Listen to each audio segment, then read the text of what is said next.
Eslabones de ilusiones y tragedias. Capítulo 7. Capturas e indagatorias.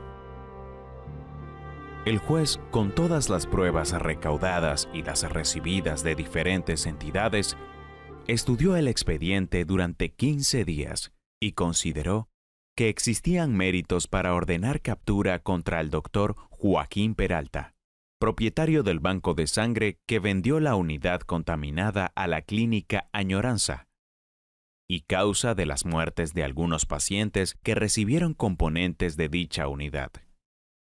Asimismo, aceptó la solicitud de la Fiscalía del Juzgado que le pidió orden de captura también contra el vendedor de la sangre, el señor Armando de la Vega, por considerar que ambos están relacionados con la muerte de las personas que recibieron la transfusión de sangre de la unidad contaminada. La prensa hablada y escrita continuó con las noticias desbordadas, acusando de manera despiadada tanto al médico propietario del banco de sangre como a quien aparece como vendedor de la sangre, acorralando a la justicia y casi obligándola a tomar decisiones prematuras. Todos los días se escuchaban esas noticias y con mayor rigor cuando ocurrió la captura de ambos personajes. El doctor Joaquín Peralta fue capturado en su laboratorio cuando realizaba estudios científicos. Solamente atinó a llamar a su esposa y les recomendó buscar un abogado para su defensa. Al señor Armando de la Vega lo aprendieron cuando se encontraba con su pareja Anabel realizando algunas compras para su hogar. Ese día, precisamente, ella le iba a comentar a Armando que estaba esperando un bebé suyo. Gran sorpresa desagradable se llevaron ambos e inmenso susto, puesto que jamás se le había ocurrido algo semejante a Armando, a pesar de haber llevado hacía mucho tiempo una vida disipada. Los agentes destinados para este fin le mostraron la orden de captura expedida por el juzgado. Le explicaron que procedía a trasladarlo inmediatamente a las instalaciones respectivas y ponerlo a disposición del juez correspondiente. El llanto y la desesperación de Anabel fueron evidentes. Se mostró inconsolable en ese momento. Armando quedó como petrificado. No pudo pronunciar palabra alguna. No transcurrió ni media hora de las capturas tanto del médico como de Armando, cuando los periódicos titularon noticias desagradables contra ambos. El poder de la prensa siempre ha constituido presión inmensa. Por eso, la profesión de periodista debe desempeñarse con prudencia, responsabilidad y con base en datos ciertos. O sea, luego de que el juzgado se pronuncie al respecto, profiriendo su sentencia. No es viable que a unas personas se las condenen sin haber sido oídos y vencidos en juicio, ni antes de recibir la sentencia condenatoria. Fueron llevados al juzgado correspondiente y el señor juez ordenó los trasladaran a la cárcel para luego recibirles indagatoria dentro del término legal y vincularlos formalmente a la investigación. La familia del médico lo acompañó hasta su reclusión en el centro carcelario.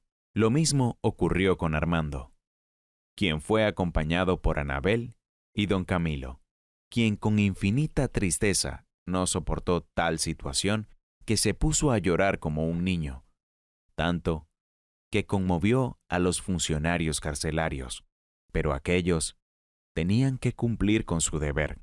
Desde el mismo instante en que fue capturado el doctor Peralta, decidió contratar los servicios de un prestigioso abogado, quien lo acompañó en la diligencia de indagatoria. Armando no tenía esa posibilidad, por tanto, para la diligencia de indagatoria, fue asistido por uno de oficio designado por el juzgado.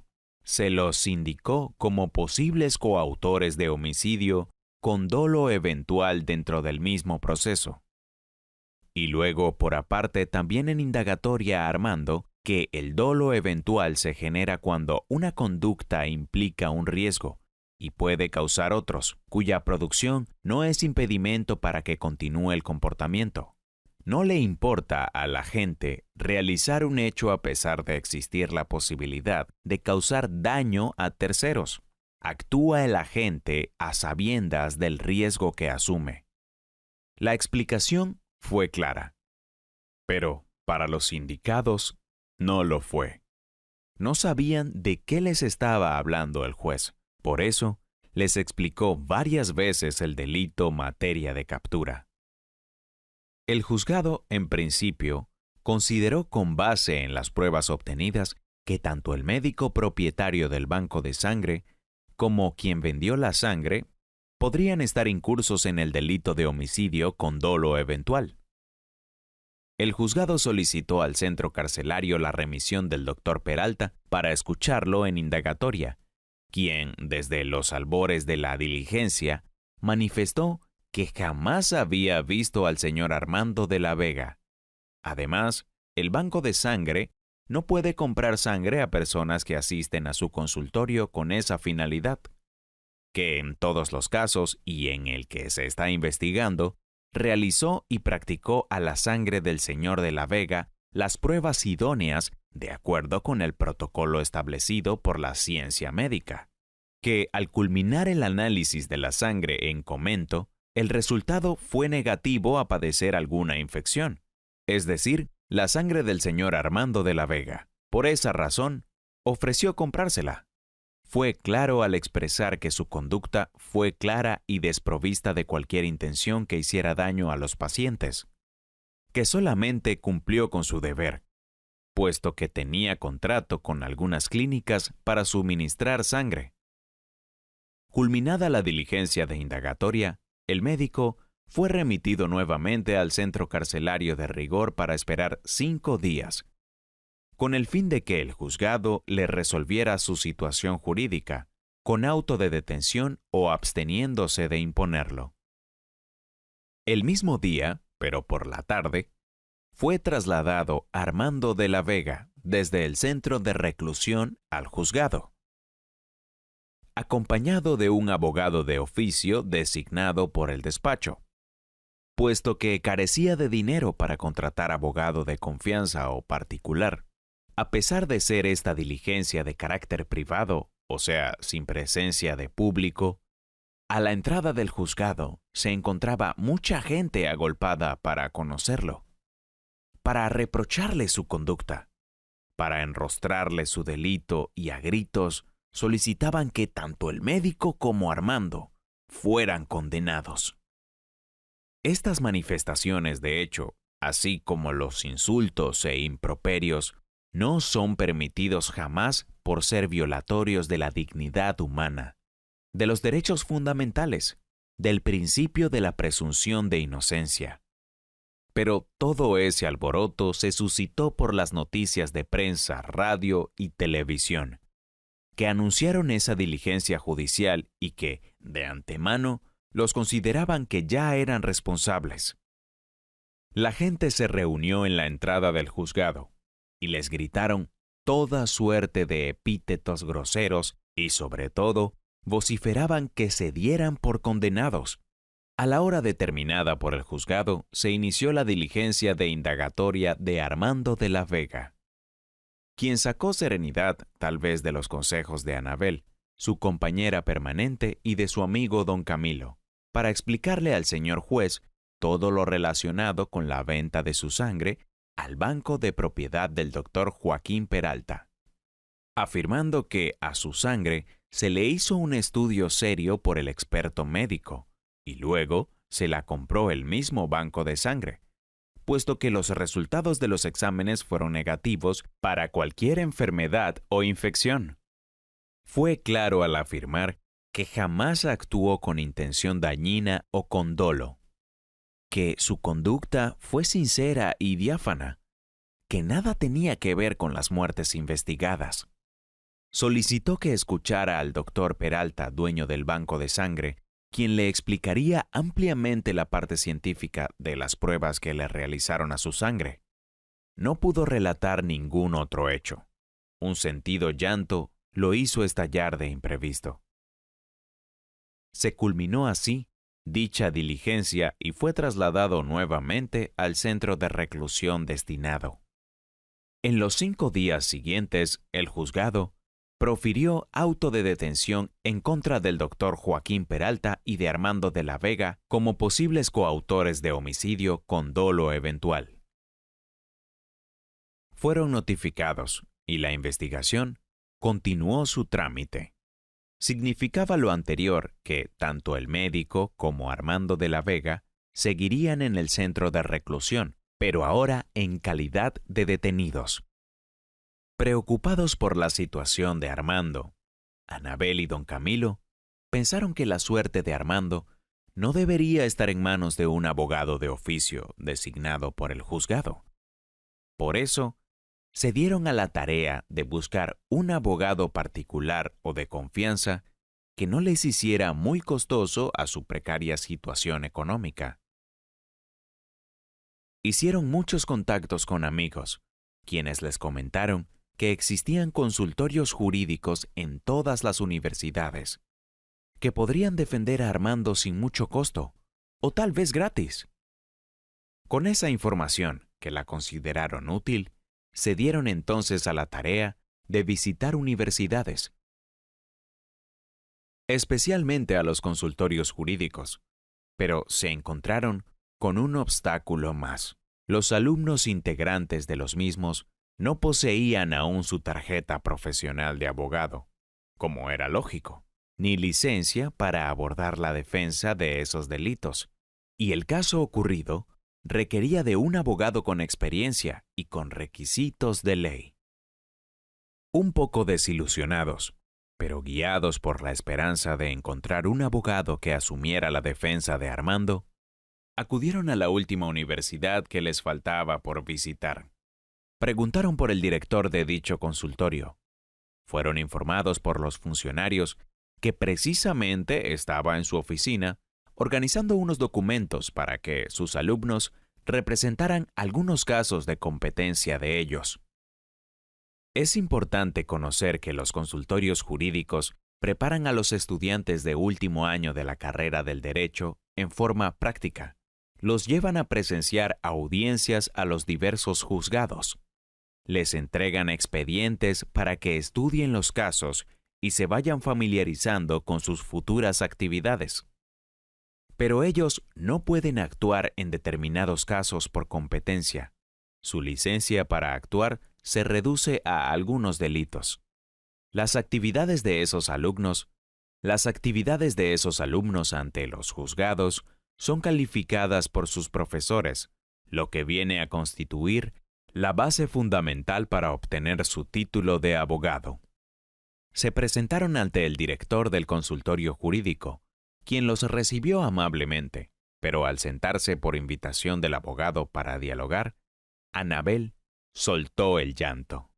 No aguantó más. Se le atoraron las palabras en la garganta. No pudo pronunciar palabra alguna. Se le combinaron sentimientos de tristeza y desesperación. El doctor Ricardo Duplat hizo gala de delicadeza y ternura para calmarla. Le dijo que entendía su dolor, pero que esperaba que le comentaran todo lo acontecido. Además, necesitaba saber si requerían de su ayuda jurídica. La respuesta de ambos no se hizo esperar, y al unísono le manifestaron que sí, requerían de su ayuda y de sus conocimientos en derecho, que por algo Dios los había puesto en su camino. Le explicaron al profesional del derecho todo lo que ellos conocían, que realmente no era suficiente, pero se alegraron inmensamente ante la respuesta del doctor Duplat de no cobrarles dinero por la defensa, puesto que representaba a una universidad y prefería que sus estudiantes asistieran con él a las audiencias y así pudieran conocer en los propios despachos judiciales la manera de abordar una defensa. El doctor Ricardo Duplat era un extraordinario abogado. Se había desempeñado como juez de la República por más de 12 años en la rama penal, especializado en Derecho Penal y Criminología, 3 diplomados en Derecho Penal catedrático universitario y autor de varios libros sobre derecho penal. Era muy reconocido en el litigio profesional. Anabel y don Camilo se sintieron muy agradecidos con Dios por haber encontrado a un profesional de recorrido en el derecho colombiano. Al día siguiente, el doctor Duplat se dirigió al reclusorio penal donde se encontraba Armando de la Vega para que le firmara el poder y escuchar de sus propios labios todos los detalles del caso controvertido. Así ocurrió. El abogado ingresó al establecimiento carcelario y esperó por un espacio de tiempo hasta que salió Armando tras una reja o malla de pequeños espacios y preguntó por el doctor Duplat. Ya sabía que iba a ser visitado por el abogado, por mensaje enviado hasta su celda por don Camilo y Anabel. El rostro de Armando demostraba mucha tristeza, preocupación. Se veía demacrado a raíz de la falta de sueño. Había permanecido varias noches en vela. «Soy yo, el doctor Duplat», dijo el abogado. Se acercó a la malla y saludó a Armando cordialmente, uniendo su dedo con el de Armando. No había más espacio para ingresar la mano. Lo primero que le expresó fue que tendría que tranquilizarse, guardar serenidad y pensar que harían equipo para enfrentar los obstáculos que el destino proponía. Cabizbajo, Armando no atinaba a mirar la cara del abogado, quien con mucha experiencia comenzó a ofrecerle confianza y demostrarle que era la persona que trataría de sacarlo de tan grave problema.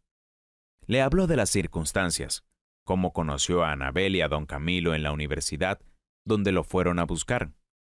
Le preguntó sobre su familia, su trabajo, sus amigos, y toda esa conversación deliberadamente propuesta por el abogado permitió que Armando tomara confianza, abriera su corazón y especialmente su memoria, para narrarle a su defensor todos los hechos, incluyendo el día en que en su tierra natal de la costa atlántica fue a vender su sangre a un centro de salud, y también cuando le dijeron que viajara a Bogotá a la oficina de salud correspondiente para que le practicaran las pruebas de sangre requeridas, puesto que en exámenes preliminares aparecía en ella algo raro que tendría que analizarse convenientemente. En general, Armando le narró al abogado todo lo transcurrido hasta el día de su entrevista con él. Esa narración incluía sus relaciones amorosas, no solo con las personas que conoció en cada puerto que llegaba el barco, sino también las relaciones sentimentales con su primera esposa, Tania, y actualmente con Anabel.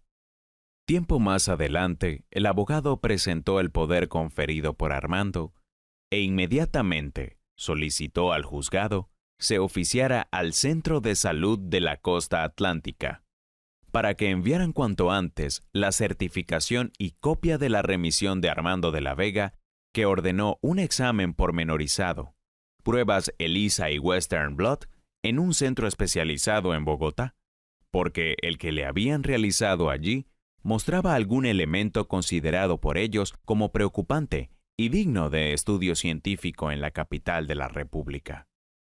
Acto seguido, con especial dedicación por la defensa de Armando, acudió al Centro de Salud de Bogotá para que le certificaran si Armando de la Vega había acudido a dicha entidad, remitido por una autoridad de salud del norte del país, para que le practicaran diversos exámenes a su sangre, especialmente la prueba ELISA y Western Blot, diligencia que no fue fácil de lograr, pues la desorganización de dicha oficina era evidente. Pero luego de perseverar por varios días, logró que le entregaran la certificación deseada, donde se leía que no le atendieron por cuanto el remitido carecía de dinero para pagar estas pruebas de sangre.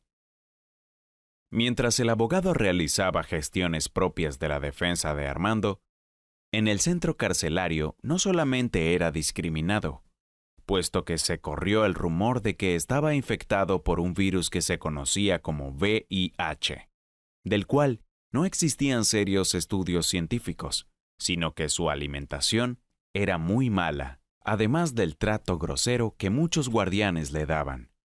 Pero un buen día, Armando fue objeto de una excelente sorpresa. En el centro de reclusión se apareció su amigo de siempre, Diógenes Castillo, quien se había enterado de su tragedia y sin meditarlo mucho tiempo, decidió ir a visitarlo. Lágrimas brotaron tanto de Armando como de Diógenes y se enlazaron en un abrazo de verdaderos amigos. Ya no estaba Diógenes en la flota mercantil. Le comentó que tenía un hogar muy bonito con lindos hijos que alegraban su día, pero que se sentía muy triste al ver a Armando en una cárcel. No lo podía creer. Sentirlo así desmoralizado y triste, que contrastaba con su porte elegante y amplia sonrisa cuando fueron marineros de la flota mercantil. Por un mes casi seguido, Diógenes visitó a Armando en el centro de reclusión en Bogotá, hasta que tuvo que viajar a su tierra donde su familia. Nuevamente, el llanto entre ellos fue muy triste. Otra vez volvía el pensamiento que no se volverían a ver. Como la investigación continuara, el abogado también reunía pruebas para entregárselas al juzgado en su momento, dentro de las cuales solicitó le practicaran un examen a la sangre de su primera esposa, Lucero, que había abandonado al principio con 2 hijos, a Tania, a su hija Azucena, como a la actual compañera Anabel, para establecer si estaban contaminadas con el virus del VIH, solicitud que el juzgado aceptó, para lo cual citó a las 4 señoras en días diferentes para la práctica de los exámenes correspondientes. El doctor Duplat se tomó el tiempo de visitarlas antes de que se practicaran las pruebas. En ella, les explicó la finalidad de las mismas. Por parte de cada una de las mencionadas, hubo voluntad para asistir en el momento requerido ante la entidad correspondiente. Asimismo, le manifestaron su preocupación infinita por tan desgraciado momento, pero confiaban en Dios que todo saldría bien. Fue muy difícil encontrar a la señora Lucero, puesto que hacía mucho tiempo no convivía con Armando, pero finalmente se localizó. Pero no solamente estaban preocupadas por la salud y situación jurídica de Armando, sino por la salud de ellas. Si aparecía contaminada la sangre de Armando, lo más probable era que también estuvieran infectadas. En las horas señaladas por medicina legal, acudieron Tania y Azucena, luego Anabel y finalmente Lucero, quienes permitieron someter su sangre al examen ELISA y Western Blot. Los resultados los entregarían en su oportunidad. El sufrimiento de las señoras fue tan grande que se enfermaron de la desesperación de pensar en lo que pasaría de ser positivo el resultado. A pesar de ello, Anabel continuó visitando a Armando en la cárcel el día señalado para las visitas conyugales. Pero claro, no existió más relaciones sexuales por obvias razones. Muchas veces le increpó Anabel a Armando su irresponsabilidad y falta de consideración con ella. Pero también le dijo que la misma irresponsabilidad la tuvo con Tania. Armando solo atinaba a decir que realmente estaba muy arrepentido y con inmensa vergüenza, que por favor lo perdonara, que su momento vivido era tan desesperante que prefería morir. Anabel sintió tanta tristeza y se llenó de desesperación que le dijo a Armando que no se preocupara, que por parte de ella el apoyo era total, además el de don Camilo. Esto lo tranquilizó. Le dio un nuevo aire en medio del atafago. El abogado defensor de Armando, doctor Ricardo Duplat, consideró prudente solicitar al juzgado se decretara ampliación de indagatoria de su defendido y posteriormente del propietario del banco de sangre, doctor Joaquín Peralta. Al primero, o sea Armando, para que fuera interrogado específicamente respecto del contacto con el médico especializado Dr. Joaquín Peralta, el procedimiento llevado a efectos, si le había enseñado el resultado. Al galeno, para que le preguntaran sobre los resultados de las pruebas que realizó a la muestra de sangre de Armando. Era definitivo establecer estas circunstancias. El juzgado aceptó estas ampliaciones de indagatorias y, en primer lugar, solicitó al centro carcelario trasladaran a Armando, con quien se llevó a efecto la ampliación mencionada. Cuando Armando fue interrogado acerca de cómo llegó al banco de sangre del doctor Joaquín Peralta y si lo conocía de antes, respondió: «Señor juez, no conocía al doctor Joaquín Peralta. Ingresé a dicho banco de sangre un día que deambulaba por la calle, desesperanzado por haber sido rechazado en el laboratorio al cual me remitieron, todo porque no tenía con qué pagar. No tenía dinero para comprar comida y, en un momento, levanté mi vista y leí que decía Banco de Sangre y decidí ingresar. Mi intención era vender mi sangre para solventarme un poco económicamente. Me atendieron muy bien.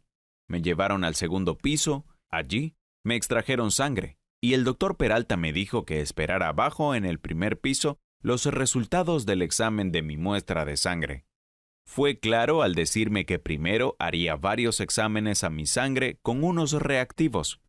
Yo no sabía qué era eso, pero esperé más de 2 horas. Yo estaba muy preocupado, pero pasado el tiempo que mencioné, bajó el doctor Peralta y me dijo: «Don Armando, hice todos los exámenes que se requieren a su sangre para establecer si podía o no comprarla. Le tengo buenas noticias. Su sangre no tiene ninguna infección. No tiene nada extraño, y por eso mi banco de sangre se la compra». Después de un respiro, continuó Armando relatando: «Fue tal mi alegría que no sabía qué hacer. Estaba seguro que, con lo manifestado por el médico, no estaba enferma mi sangre. No padecía de ninguna infección. Estaba sana mi sangre, gracias a Dios. Descansé totalmente. Dios me ayudó. Entonces, cuando vendí mi sangre, estaba seguro que no tenía ninguna infección. Había certeza de la sanidad de mi sangre. No la vendí antes de saber si estaba o no enferma mi sangre. Repito, señor juez, la vendí cuando el mismo propietario del banco de sangre, doctor Peralta, me afirmó que mi sangre estaba buena y sana, y él mismo me ofreció comprarla. Por tanto, señor juez, cuando vendí mi sangre, estaba seguro que no estaba infectada. Finalmente, señor juez, quiero solicitarle que la prensa no me condene anticipadamente sin esperar la sentencia y respete mis derechos y los de mi familia.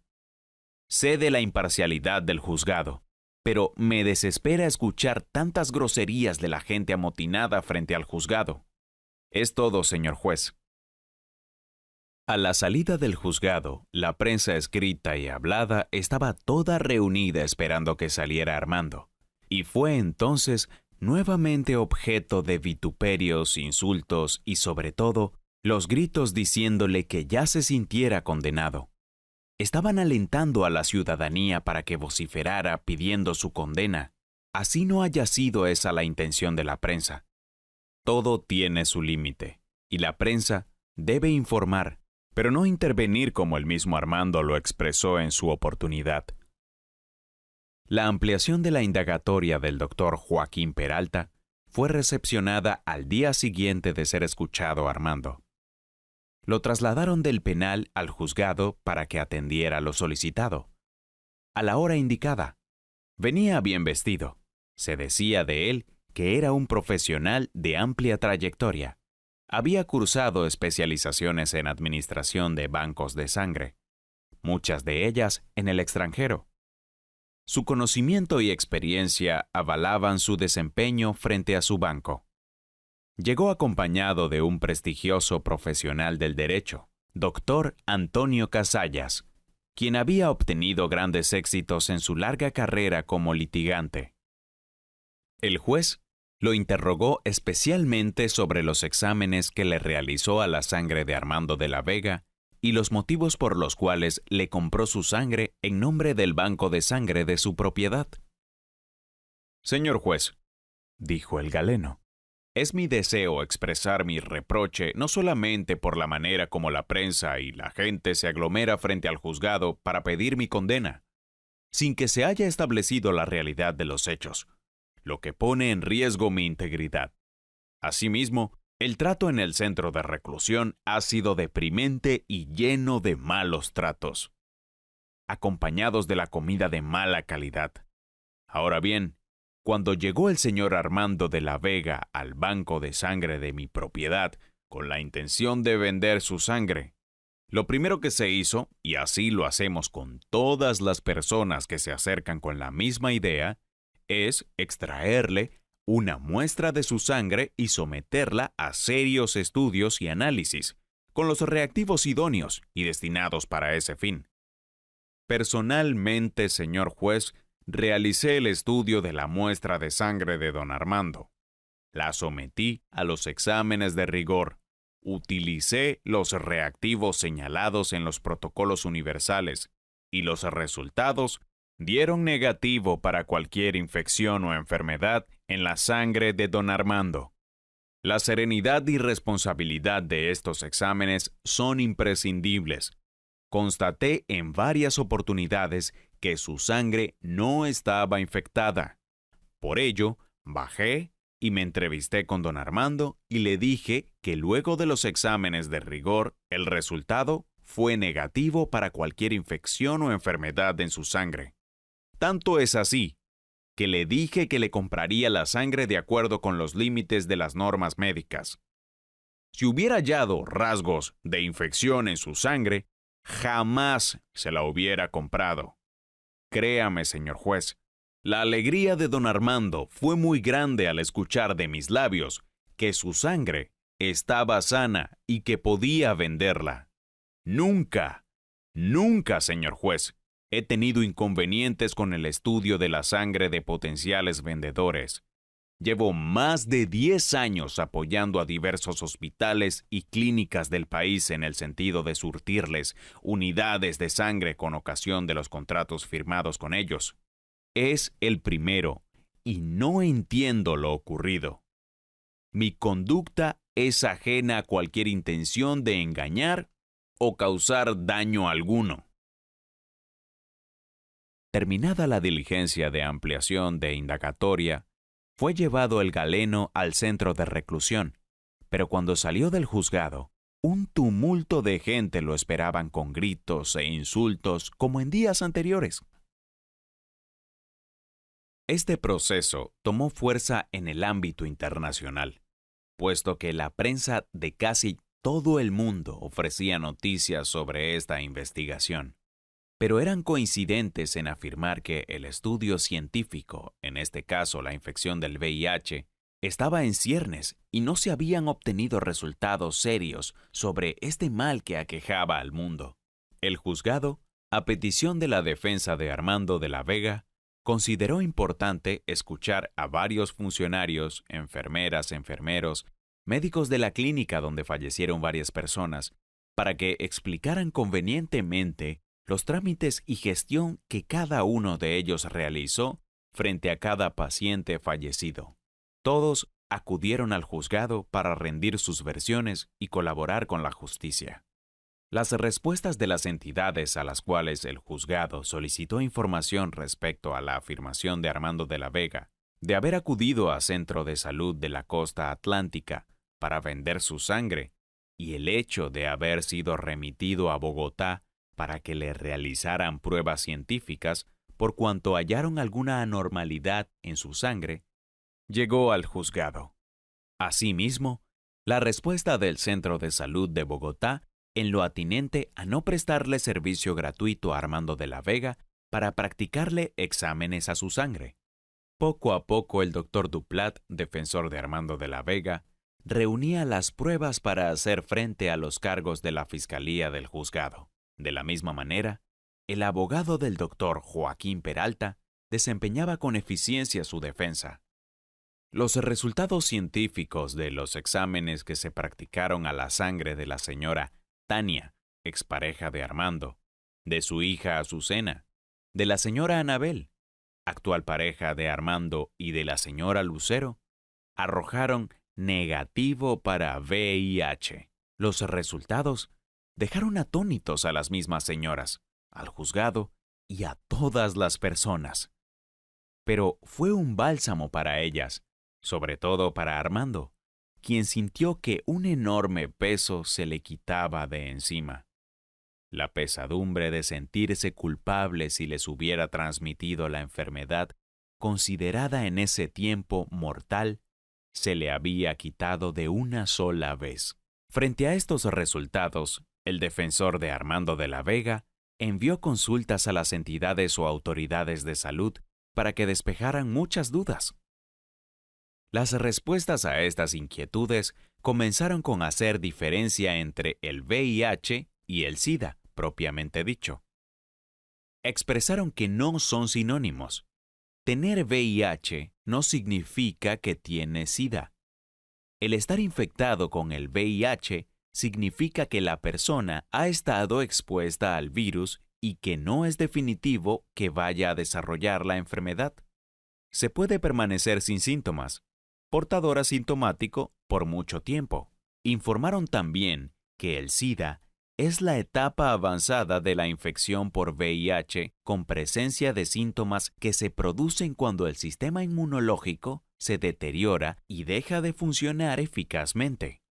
Es entonces cuando se desarrollan enfermedades porque el organismo pierde la capacidad de defenderse, de luchar contra los distintos agentes que causan enfermedades.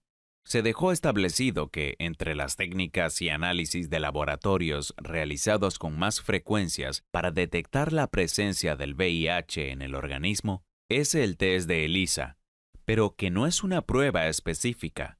Por ello, recomiendan practicar el Western Blot. Por ser una prueba con mayor grado de especificidad, se considera como un test confirmatorio. Se refirieron también a la ventana inmunológica, a los falsos negativos y falsos positivos. Sin embargo, dejaron en claro que los estudios sobre esta enfermedad estaban comenzando y existían muchas dudas sobre su procedencia, la forma como se transmitía, la posibilidad de no contraer la infección a pesar de haberse tenido relación sexual con alguien que estaba al parecer contaminado. De igual manera, mencionaron que, en principio, se estimó que dicha enfermedad era solamente de homosexuales, pero luego confirmaron que cualquier persona la puede contraer. En síntesis, no se podía ofrecer explicaciones de la enfermedad con certeza.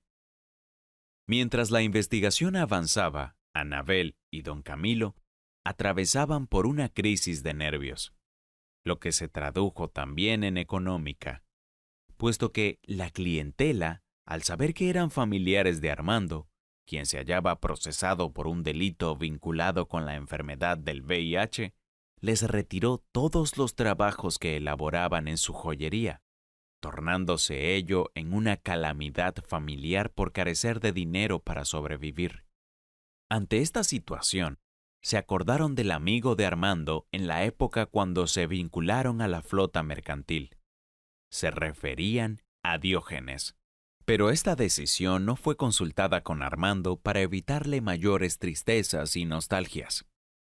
Diógenes ya era un próspero comerciante que tenía una bonita familia y un grande almacén de electrodomésticos, quien, al ser visitado por don Camilo y Anabel, sintió mucha alegría y también mucho dolor al enterarse que el problema de su amigo continuaba en los estrados judiciales. Anabel le contó todas las penurias que estaban pasando, precisamente por la situación de Armando, que estaba vinculado a un proceso penoso y por eso ya no tenían clientela en su joyería. Los amigos de Diógenes eran en su mayoría comerciantes pujantes y exitosos, por lo que no tuvieron inconveniente en relacionar a Anabel y a don Camilo con algunos de ellos. Además de pedirles el favor de darle la oportunidad a ella quien por su preparación académica podría ayudarles en sus negocios. Los amigos de Diógenes le manifestaron que les diera un corto tiempo para pensar cómo ayudarlos. No se preocupen por el tiempo. Lo que deseamos es que ayuden a mi amigo por intermedio de su esposa Anabel, les dijo Diógenes, muy optimista. Esa noche, don Camilo y Anabel esperaron impacientes la noticia si la contrataban o no en algún almacén. No durmieron pensando en cuál podría ser la respuesta. Al día siguiente, muy temprano, llegó Diógenes a la puerta del apartamento donde vivían Anabel y don Camilo para darles la buena noticia que 2 comerciantes requerían los servicios de Anabel para que llevara la contabilidad. Grande alegría invadió sus corazones, quienes abrazaron fuertemente a Diógenes por haberles ayudado a resolver el problema económico. Anabel trabajó muy duro para mantener a su tío don Camilo y llevarle lo necesario a Armando, incluyendo alimentación y vestuario. La joyería a veces la abría don Camilo con la ilusión de ver llegar algún cliente, pero realmente eran muy pocos o casi nadie. Como Anabel fue contratada para llevar la contabilidad de 2 almacenes, esto les resolvió el problema por un buen tiempo. Todo el dinero que ganaba Anabel era para su casa y llevarle a Armando lo necesario para que no sufriera tanto. La comida seguía siendo mala y jamás la mejoraron.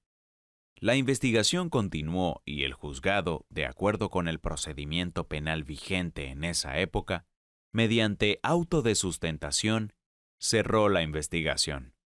Luego de ello, le correspondía pronunciarse si dictaba sobreseimiento temporal, o sea, que se archivaba el proceso por 6 meses, al cabo de los cuales volvería a pronunciarse sobre el proceso, y si no había cambios en las pruebas, sobreseer definitivamente a los procesados, o sea, dejarlos en libertad sin condena. Pero no ocurrió así.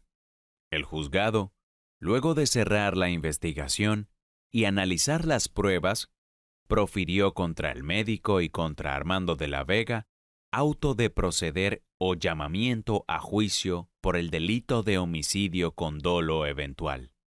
Volvió el juzgado a considerar a Armando y al doctor Peralta autores del delito de homicidio con dolo eventual hasta ese momento. Luego de los trámites de rigor, el juzgado señaló hora y fecha para realizar la audiencia pública dentro del proceso que se seguía en su contra. Se iniciaron, por lo tanto, los trámites de ley. Toda la comunidad estaba pendiente de esa audiencia pública, puesto que existía mucho misterio en las muertes de varias personas y requerían saber el grado de responsabilidad de los capturados. La prensa comenzó nuevamente con sus titulares sensacionalistas. Los comentarios resurgieron en toda la ciudadanía y el eco volvió a retumbar en varios países por lo novedoso de la investigación y, además, por ser esa enfermedad casi desconocida. Las familias del doctor Peralta y de Armando les infundían ánimos para que no se deprimieran moralmente y los alentaban todos los días, voces que realmente surtieron efectos positivos.